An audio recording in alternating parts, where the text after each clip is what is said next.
Welcome to the Glad You Knew Politics podcast. Today we are speaking with University of Western Australia professor and China expert Chen, Well, it's actually Jie, but you ended up calling him G the whole time anyway.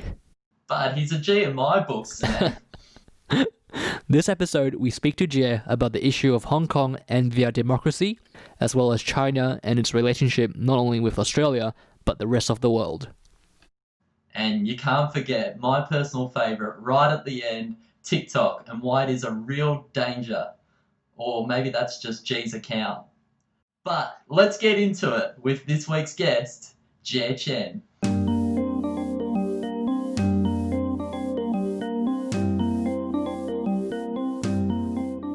Jie, thanks for joining us today. Before we go into Hong Kong, China, and how the issues there have an impact here in Australia, what inspired you to study and research China, the overseas Chinese democracy movement, and members of these movements that are now in exile? Well, that is something to do with my personal background. I was a master's student in Beijing. That was in the late 80s. And I wasn't really studying China as such. My interest was more about international relations, broadly in Asia Pacific and Southeast Asia and all that. But then, something heavily affected me literally shortly after I left China. That is the Tiananmen Square event in 1989. That occurred when I was still learning, literally when I was still learning how to and flip through Australian television channels, and I was still trying to grapple with all these concepts, ABC, Channel 7, Channel 9, whatever. And someone taught me something dramatic and, of course, tragic occurred in Beijing, where I spent almost 10 years, starting from year one of university all the way up to finish off my master's degree, and I also spent the last 2 years working there. And so that had a huge impact on how I would choose my research focus. And not just impacting me academically, but also personal outlook, because you can't, in those days, you can't help becoming a bit, activist and gaining some political consciousness. And plus, when I was in China, now in hindsight, people really don't quite believe, and even the new generation Chinese students these days can't really comprehend. That is the decade of 1980s is the first decade. That's before Tiananmen Square massacre. Right? That was among the most liberal phase in the history from the People's Republic of China since 1949. So when I was a university student at various levels, people like myself were actually politically quite involved in salons, discussion forums, and even meeting with dissenting intellectuals, professors, journalists. And so really, even before I left Beijing, I had some personal engagement with things which were kind of liberal and political. And then, of course, what really impacted me even more was what happened shortly I left China. That is, as we broadly phrase it as Beijing Spring or Tiananmen Massacre in June 1989. So I decided to research issues to do with the political side of China and including Taiwan. Let me put it, Greater China. I just found it very interesting with how you were saying back in the 80s, where debate and discussion politically was quite open in China. Mao decided he thought it was a good thing to open up the political space in China and to have more people discussing it, because he kind of thought that he would get some praise from the open discussion. But what actually happened was that he was heavily criticized for a lot of the things he did, because people now felt comfortable to speak out against the government. In the first decade or so of the People's Republic of China, Mao was, in hindsight, was a bit too self-confident. When he was advocating 100 flowers and blossom, whatever, and to invite intellectuals and people to speak out, to criticize the party, whatever he thought he was going to get some constructive opinions within the political ideological straitjackets or frameworks the CCP and he had imposed. He didn't realize people became kind of very bold. Initially there was no crackdown, but people got bold when many of them naively believed that Mao was truly interested in their opinions. So many of them eventually ended up criticizing the system, the political regime itself, including Mao. Mao suddenly changed his tune. He said, well, I've been merely trying to entice the snake out of the cave. Now it's time to cut off the snake's head. So all these guys, vociferous guys, were sent to labor camps. That, in fact, was the last time the liberal intellectuals and students, spoke out. That is sorry. Yeah, sorry. That is until 1989. No worries, G. I'm sure you are glad you aren't under the strict coronavirus lockdown that we are under because you are in Perth. While our freedoms might be slightly restricted here, is nothing compared to with what the people of Hong Kong will be feeling after the new security law has been passed in Hong Kong. Part of this law, we should point out, criminalises collusion with foreign or external forces. Is Scott Morrison right when he said Australians should fear going to Hong Kong for fear of detention, as perhaps people like us who speak out against China, because I think our Bucks party, Nathan's one in future, will be off the card, the road trip to Hong Kong. Should we be worried about being detained by the Chinese government on a whim? I think the so-called new national security law was imposed just last month. Of course, the whole world, particularly the United States, reacted to that with sanctions, with other very critical remarks.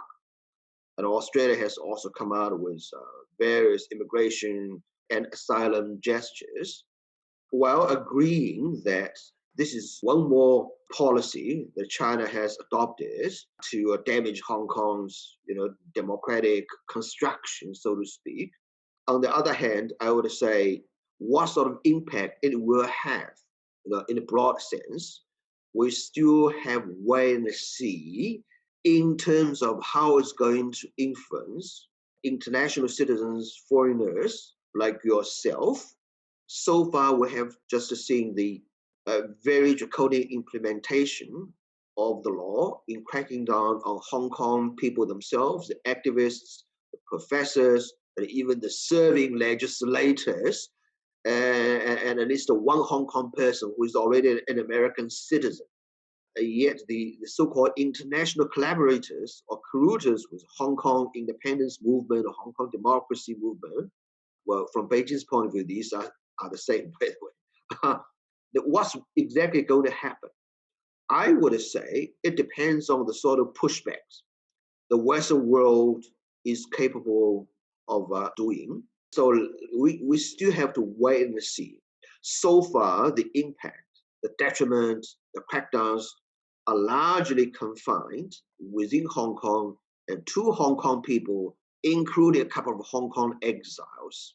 And the most recent serious gesture from Beijing is to postpone the electoral or Hong Kong Legislative Council election for a whole year, conveniently in the name of coronavirus.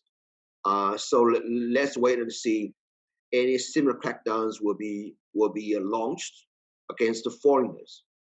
Your book on the overseas Chinese democracy movement, you mentioned that West is slowly losing interest in promoting democracy in China, as China has grown stronger and stronger, both in its economy and its place in world politics. Would this kind of spell the end of the West's push for democracy, not only in China but in Hong Kong? Because when I think about democracy in Hong Kong especially, it's kind of inevitable that it's going to end in 2049 when the one country, two systems agreement is supposed to end? Yes.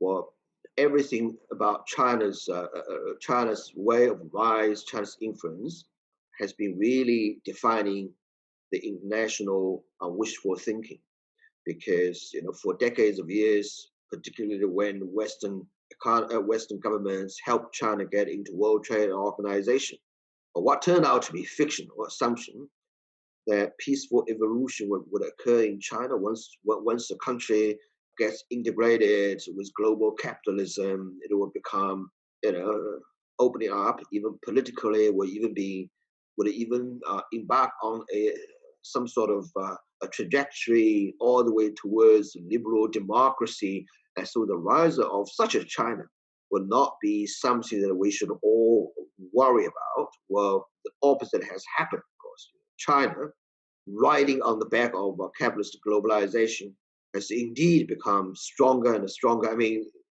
China has all the trappings of a burgeoning superpower. But then, the political system hasn't really transformed that much. And I must emphasize, on the political front, the opposite has happened. I've always told my students that, every time I went back to China, over the past 30 or so years, and I found my home city and some places, the urban landscape unrecognizable, and it changed just so dramatically, right? Living in Perth where the CBD shape has hardly changed a thing, right? And probably that applies to many Australian cities and towns. Looking at, Zhejiang and Shanghai, okay. On the other hand, I told them that politically, everything China sort of feel very familiar. I could easily identify everything, the Politburo, the propaganda party, committee, congresses, leaders made a speech, and that would take half of the news time, if not more. And previously, most time, the slogans were written on the muddy walls. Nowadays, the slogans of very warning nature, like don't do this and don't do that, and they are digitally presented in public squares, but the substance hasn't changed. So we may call it a digital version of totalitarianism, right? Okay, so within that background, I would say the whole world has finally come to terms with the rise of China. I actually have written some follow-up piece to that book about China's democracy movement, where I actually critiqued the Western world traditional democracies, not to care or promote human rights and democracy sufficiently when dealing with China, because everybody was really trading dollar signs, trade, economic relations, investment with China, and it was including outbound tourists and students from China. But nowadays, I see a market sign of turning around, with the U.S. leading the change. But looking at what the United States has been doing, particularly this year after COVID outbreak, the Western powers, United States, Australia, and Japan, have really been alerted to the fact that China's international influence, which is permeating not just in terms of global governance, global international organizations, but literally domestically in all the major Western powers. They have realized China's influence belongs to a rising power that not only does not share liberal democratic values of America and Australia, but also actively seeks to influence, whatever is going on politically in Australia and America and a number of European economies. And China has been doing so in a so-called, all-country approach. That is, if you do not toe China's line on some diplomatic or political issues, China can switch off the tap, can cut off tourists to your country, cut off students, and stop, for instance, in Australia's case, stop your export of barley and beef to China. And China is buying off your mainstream media, not just overseas Chinese media outlets. These have been subject to China's control for a long time, right? But your mainstream media. And so China is also capable of weaponizing the trade, economic, educational, tourism exchanges very effectively in ways Western democracy can hardly cope. And China has been doing so, in a sort of divide and rule fashion. Particularly this year, we have seen the development of major Western economies and democracies working together about how to deal with China. And China is no longer anybody's invisible economic partner, just doing buying and selling. Otherwise, you do not have to care about what China is doing.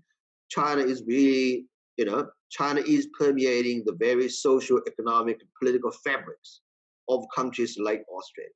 China is right here. It's almost the age-old question, G, of who Australia should align with, US or China. I don't know if you're a big fan of Bachelor in Paradise, but it's almost like being in Australia's position. We've got just two bombshells, gorgeous girls in the US and China, but who's the one that we should go with long term? There are a number of things Australia can do by itself.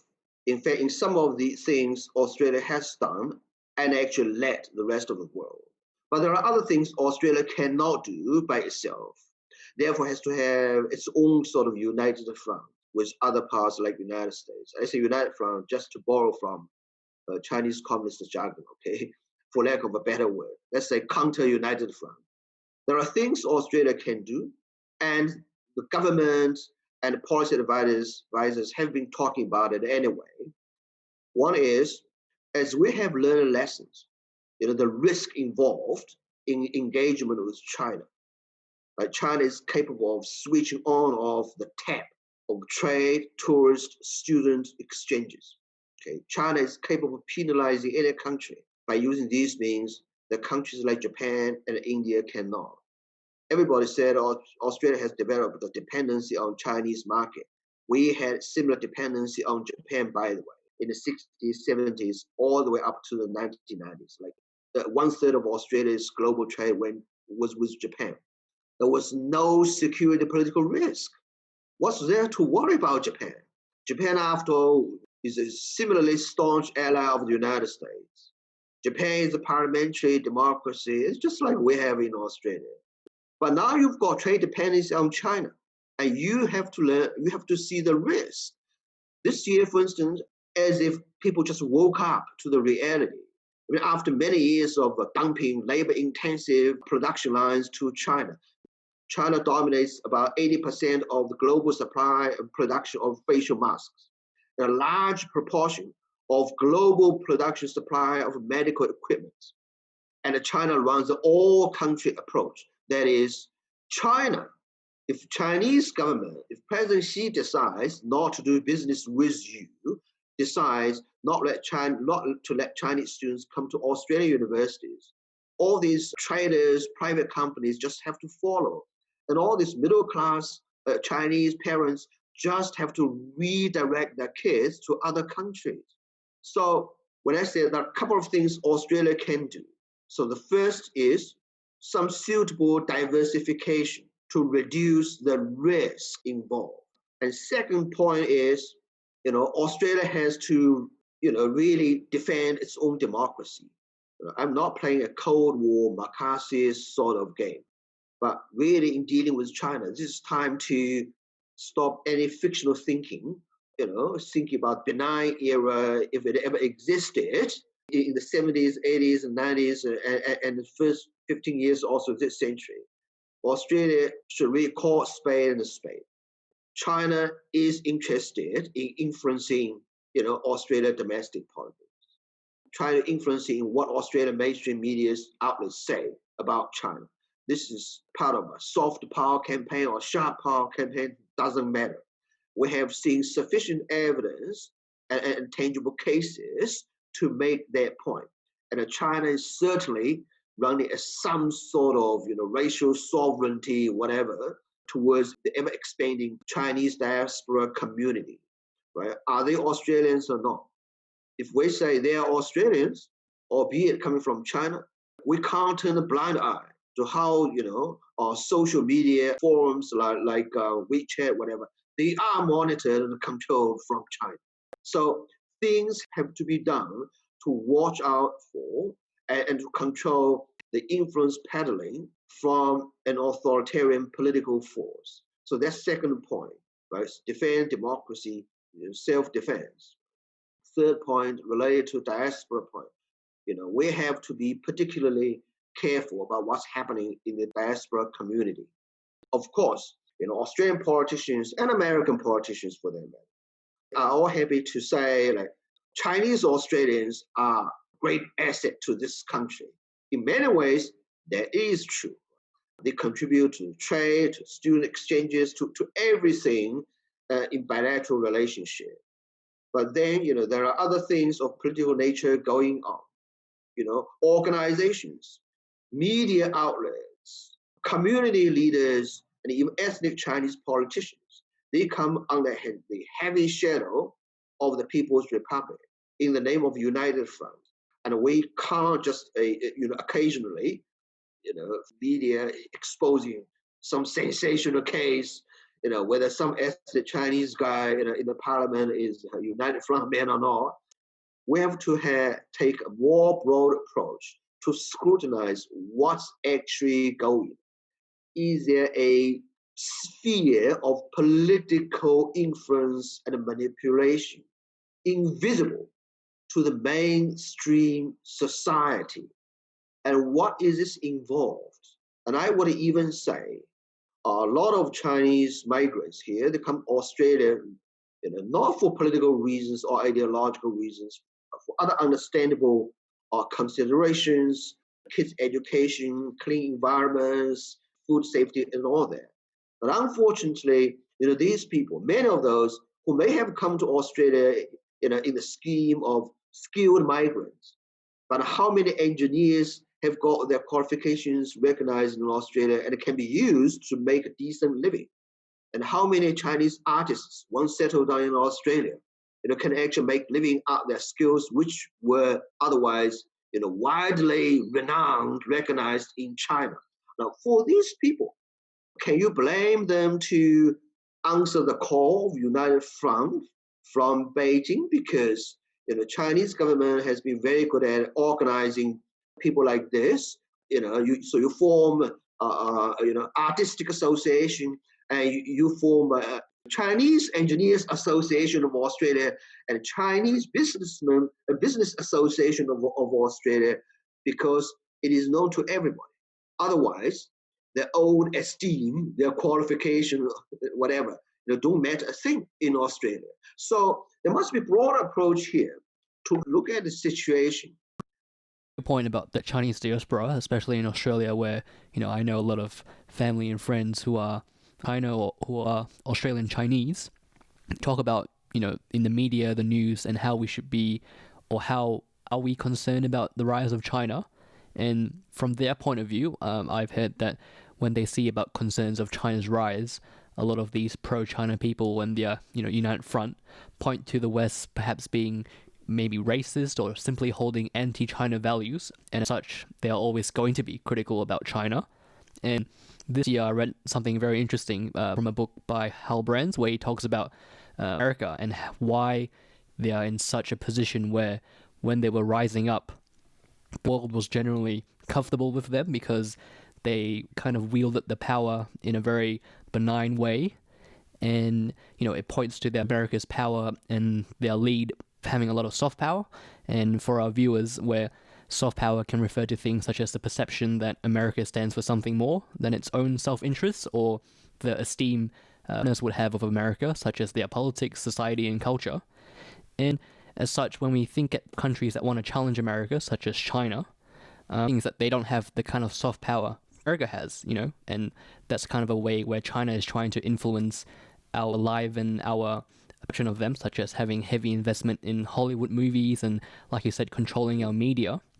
This be used to explain why we are, worried and resistant of China becoming a world superpower or potentially becoming a superpower, and not simply because that, we are anti-China simply because we are racist. I totally agree. We all have legitimate concerns, very legitimate concerns and worries about the rise of China, a country that is a major economic partner for more than 100 countries, but is not the soulmate of liberal democratic values or Western country. And so, for us, for our next generations, of course, we have to push back some of the unhealthy influences, I would say, Australia government itself, I mean, instead of seeing the very messy, bickering and debates within the Chinese community, I would say government should take initiatives to have really serious, systematic engagement and a dialogue with the Chinese community, so both sides could hear what they, care to say. So far, we have just seen ad hoc examples. We have to take more initiatives from the government point of view and from university point of view to stop just seeing Chinese students as gold mine, as revenue sources. So the government, the universities have to be proactive in initiating dialogues and conversations with the Chinese community and the Chinese students.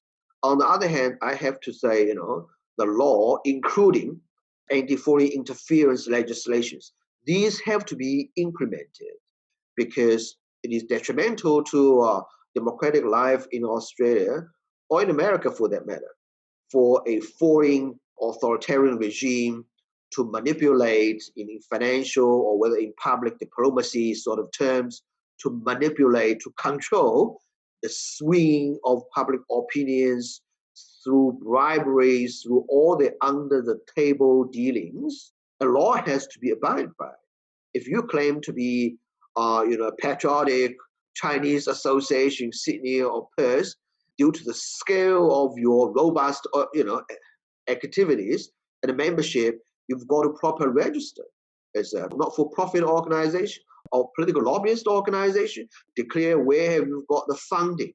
And you've got the funding from a foreign sovereign government, then you've got to declare it. What's your purpose? These have to be done absolutely, seriously. And I would say these sort of pushbacks, once we get serious with them, we'll see a lot of organizations and people are really doing this so-called patriotic activities for self-interest. If Australian society and the government come out with more sympathy and support for them, for their business and career, whatever, I would say they will become more neutral. It's not news for me to say that many, and I do mean many, patriotic elements in the Chinese community, particularly the middle-aged or above, they got Australian permanent residency by claiming political persecution in China.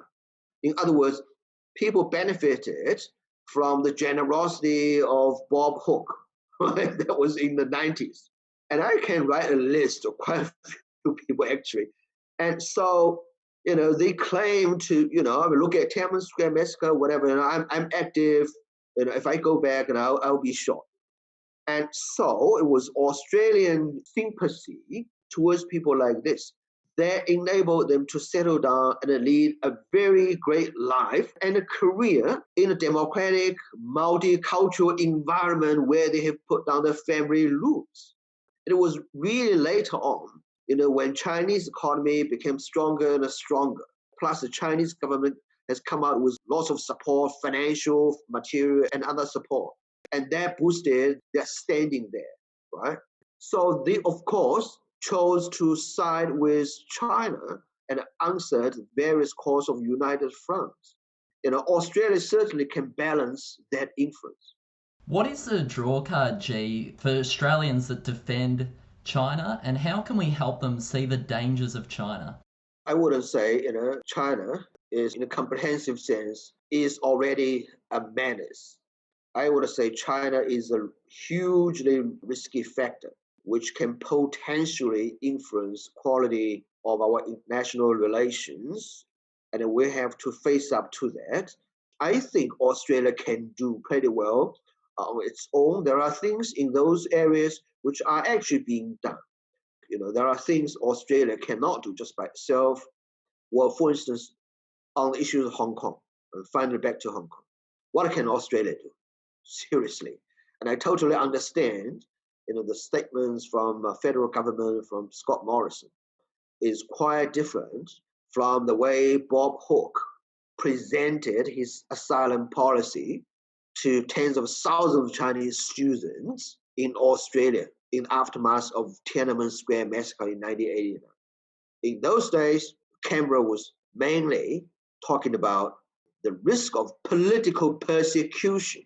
And that is a ground for Canberra to provide the asylum package, very generous asylum package. But don't forget, that is also a time when Australia was not that dependent on China economically. It was China that depended on Western economies. Australia now can do very little about Hong Kong now, just by itself. And when questioned by reporters, hey, what about the hardcore dissidents who may flee Hong Kong and want to come to Australia? And then the answer from Canberra so far is, well, we have got ready-made policy towards political refugees across the board. So these Hong Kong activists, dissidents, fugitives, they can go through that channel, full stop. Of pro defenders, when they talk about Hong Kong, more broadly about the issue of China, they say that when Britain was ruling Hong Kong, they never really gave Hong Kong an ounce of democracy. And when we look at how countries are responding to Hong Kong, they go, shouldn't really even do anything about Hong Kong. Hong Kong is part of China now. They shouldn't really interfere in our politics and in our domestic affairs. And, are they right when they say that the West doesn't really have a leg to stand on when they're calling for to keep a one country, two system promise in place? Well, first of all, it is very understandable from my point of view that there are numerous genuinely, pro-Beijing, pro-CCP elements in the Chinese students and migrant communities. In any authoritarian state, you tend to see people being heavily indoctrinated, influenced by government, education, or propaganda on the nationalist topics. And China is no exception. But I have to say, China is special in that case, in the sense that since the 1990s, because of Tiananmen Square impact, and because the whole world entered into the post-Soviet era. And so the ruling political party has always been feeling a bit exposed because it's now the only surviving communist state. And since the political regime never relies on regular elections for its own legitimacy. Therefore, for a political system like this, it is a life and death issue that they must conduct extremely active nationalist or patriotic education just to beef up their legitimacy. But of course, because it is a one-party state, their sort of patriotic education must be based on party self-interest. For instance, they would not say, well, probably the Nationalist Party fought the Japanese as well. They would never tell you, probably the Americans or even the missionaries were very helpful as well to China, whether from late 70s or in the so-called old China. They would strictly tell you what the party itself wants to tell you. That is, since the Opium War, the nation has been bullied, whatever, and the Western nations and the Japanese have never let a week go without conspiring against us. For a while, they saw there were money to be made out of us, so they were okay. And now we're rising, the old imperialist style, attacks on China have started again. Look at Japanese and Americans. These guys, just always think about gaining up against China. Now they think it's time to do so against China. And look, even the old style British colonialism is trying to have a hand again after so many years of handover. Okay, now that sort of line has been indoctrinated into the new generations, particularly since the post-Soviet, post-Tiananmen era.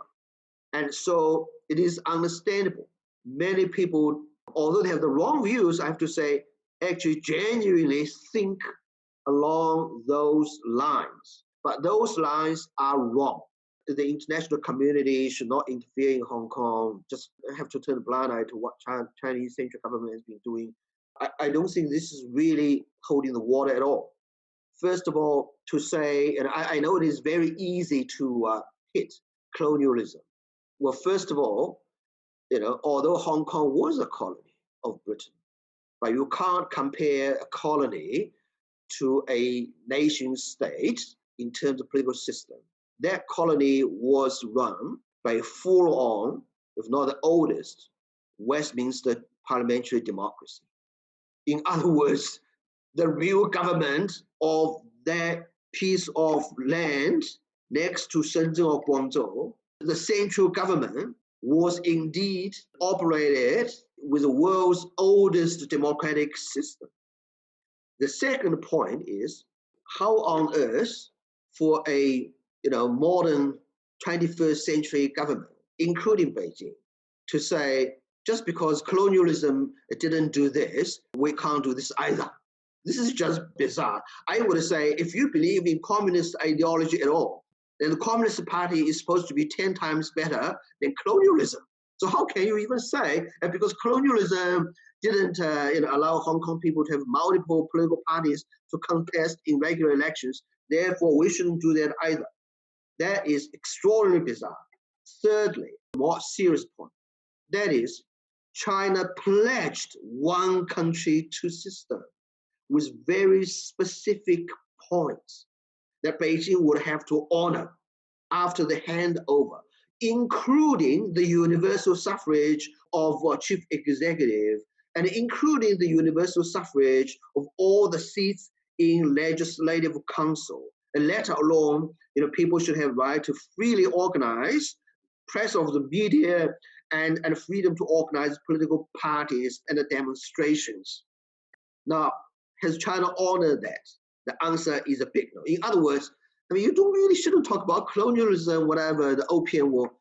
China, in all seriousness, between Margaret Thatcher and Deng Xiaoping, there were written deals with serious solemn pledges for one country, two systems, which entailed democratic mechanisms, and these were also eventually written into basic law. But China has not just failed to honor them. China actually has rolled back, has reversed a lot of democratic achievements, in the first 10 or 15, 20 years after the handover. And finally, for anyone to claim an ethical stand on dispute of democracy and human rights, the simple basic thing to do is to ask Hong Kong people themselves, are they happy with their lot? Have they decided, is this really Hong Kong people's view? That because we didn't have 100 political parties contesting for governor's position in old days, therefore we are not going to ask this from Beijing? Is this their view? Have you got a referendum? And another very bizarre thing I heard is that the Chinese officials said, whatever was signed between Beijing and London for the handover, whatever was signed in 1980s is historical document. These are historical things. In other words, historical papers shouldn't be taken seriously today. These words were said when reporters singled out the serious democracy items in the original documents. Now, my view is, would Beijing accept such a counter-argument from America? That is, all these communiques, the so-called 3 communiques between Washington and Beijing about one China policy, how to deal with Taiwan, are historical documents.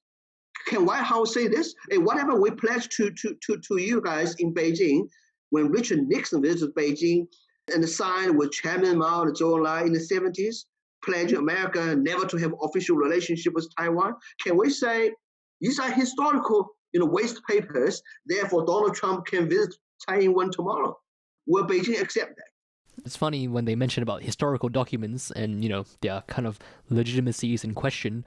They also like to talk about, as you mentioned before, about humiliation or the 100 years of humiliation of China. I think such an argument holds so much weight of the Chinese diaspora or friends and family that I know. They keep going back to this story or this narrative that's so easy to and easy to believe that China has been humiliated by the West and the United States and Japan, and now they are a strong China, and we are going to avoid that again. And also, adding to Nathan's point, is I was staggered that China believes that the foreign forces are mobilizing the protesters. Is there any truth to that? Well, absolutely not. As I want to repeatedly emphasize this point, no matter how genuine this popular sentiment is about a century of humiliation and a Western conspiracy in Hong Kong, whatever, this, to a large extent, is either officially indoctrinated into popular minds or just as a result of decades of such indoctrination of a Communist Party defined patriotic narrative. I would say it is precisely like that, people in the West, organizations in the West should at least have, dialogue conversations with the Chinese who are not living in China. Regarding this narrative, there are more and more Chinese migrants and students in Australia and America have been revisiting that bit of history. What Qing dynasty did, to lose China to humiliation anyway. What went wrong with China in Qing dynasty or ROC regime before 1949? That made it so easy for the regime society to be sort of humiliated, if you like. Why was it that Japan could do this? And of course, making China the first victim of Japan's own expansionism, why Japan could and China could not. There are more and more discussions in Chinese social media, although mostly, here in Australia and America, saying, while the Chinese government since 2010 has been talking about, oh my God, China has risen as world's second largest economy, second largest GDP, having just overtaken Japan in 2010. You know what? When Qing dynasty was humiliatingly defeated by Japan in a naval war in 1895, China's GDP was 9 times bigger than Japan. In other words, what the party has achieved in 21st century, if you really have to stick to figures, is not as grand as Qing dynasty had in 19th century. China was huge, but then what? Because of totalitarian decay, because of corruption, right?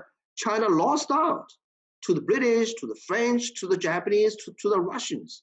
So isn't the time to stop just celebrating the size, how many gunboats you've got? By the way, China imported the similar gunboats from Europe like Japan did in the early 20th century.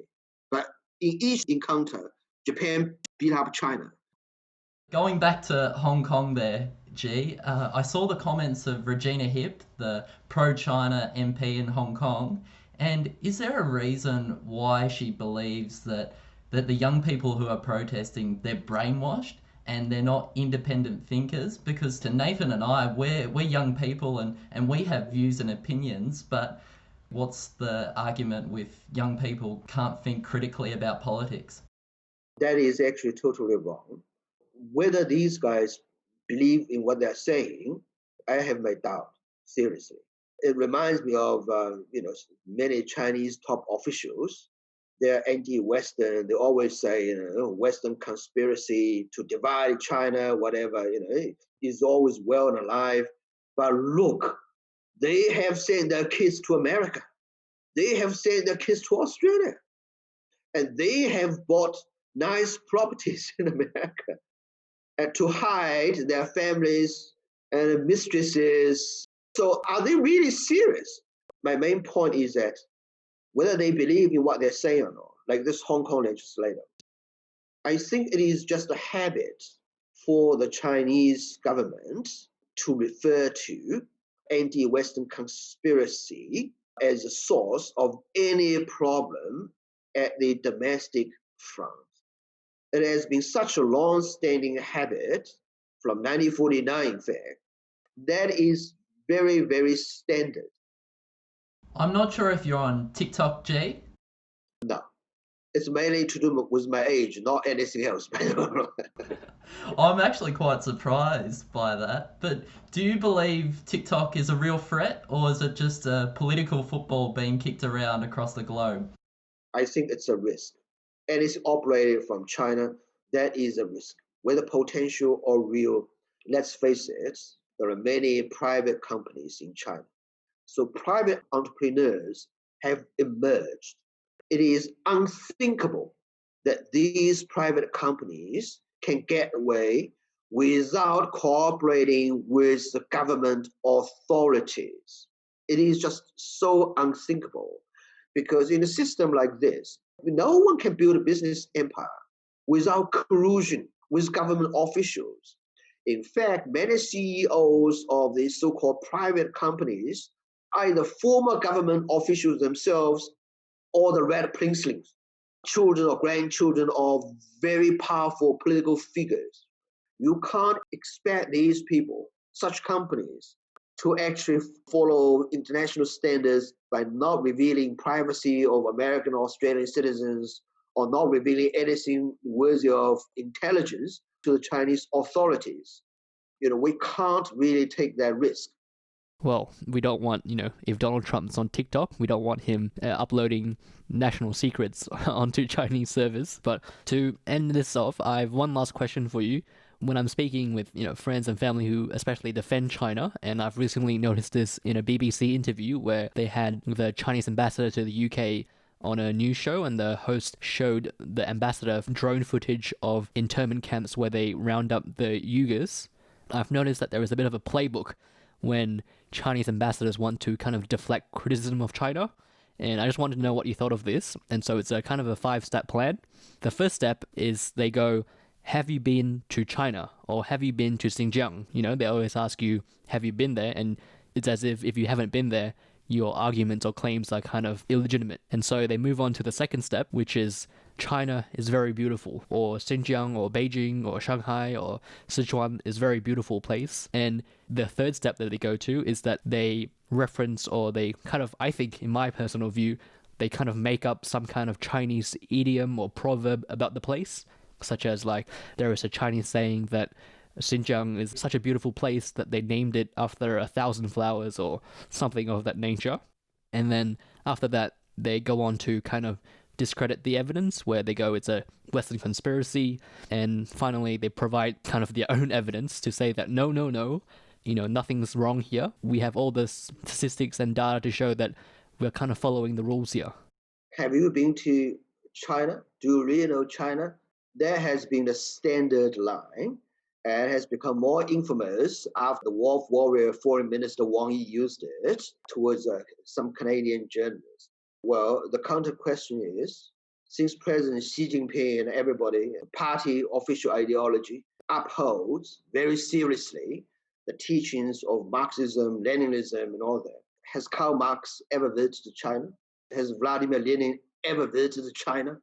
Why on earth today everybody just stood up in front of this guy's image and thinking, oh my God, this guy's ideology is the only truth in the world, the most superior civilization, the only choice for the Chinese nation, and the Communist Party is the guardian of such ideology. And those guys ever even touched China, okay? Maoism. Much of Mao's teaching was about world revolution, about America.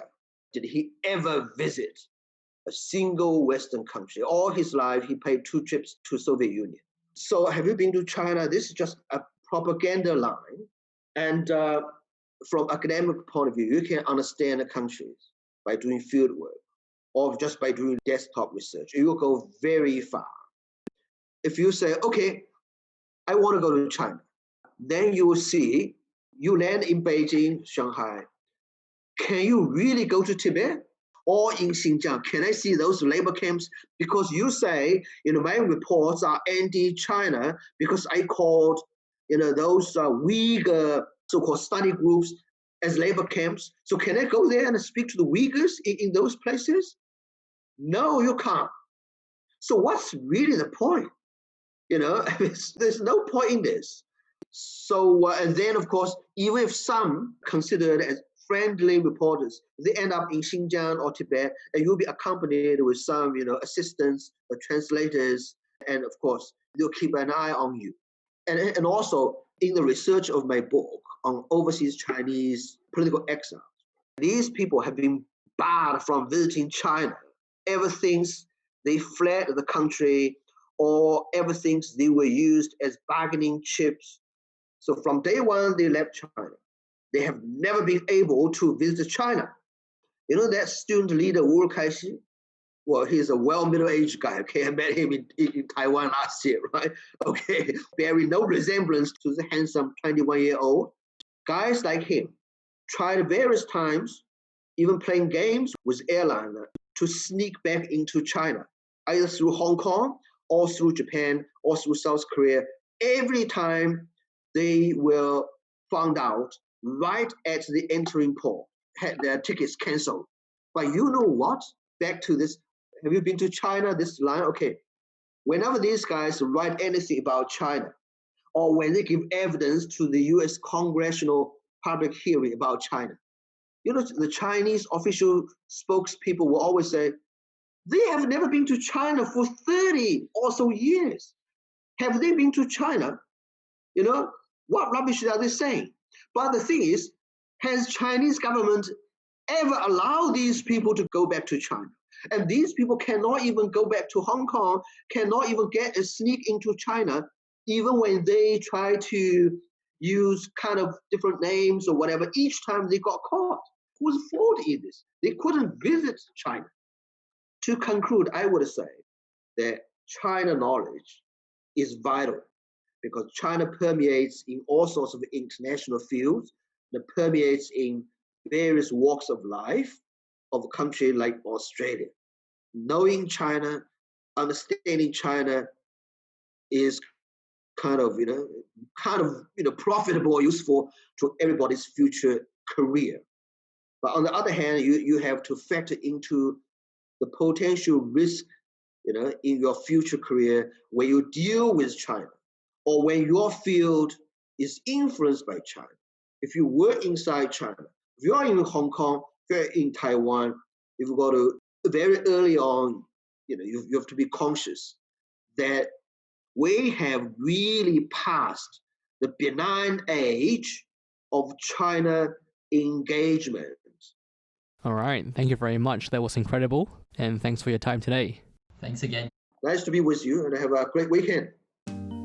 Thank you for listening to the Glad You Knew Politics Podcast. If you haven't already, please subscribe to the podcast, leave us a rating and a review on what you thought about this week's episode, and any other questions you might have or issues you would like us to cover in future episodes. You can keep up to date with us and the podcast by following us at Glad You Knew on Instagram, Twitter, Facebook, YouTube, and LinkedIn. Links are in the description below.